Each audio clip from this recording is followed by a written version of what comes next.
Happy New Year and welcome back to Girded with Truth. Thank you so much for joining us today.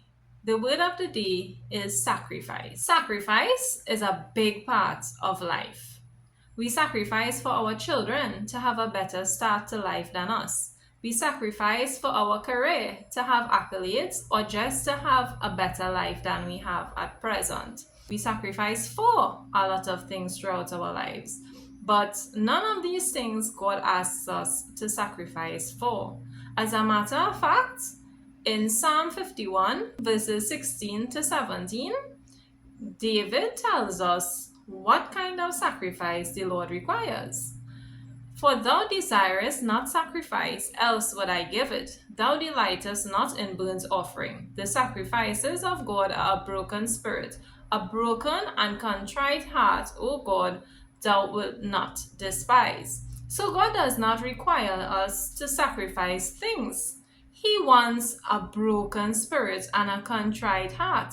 During this time of January, we sacrifice a lot because we fast and we pray, and even physically we sacrifice because we spend extra money for Christmas especially, and we are in a place where we have to sacrifice a little bit because we don't have the overflow that we would normally have.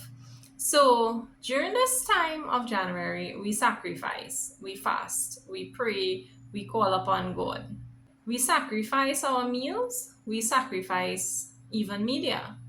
But does God require us to sacrifice these things? I want to encourage you as we progress even beyond the month of January, even beyond this time we set apart for God and fasting and praying. Let us keep our hearts open to what God has to say. Let us keep our spirits broken before God so that we can hear what He requires of us. As Christians, if we do not sacrifice to keep our relationship with God, our relationship with God will become the sacrifice. Thanks so much for joining us. See you next time on Girded with Truth.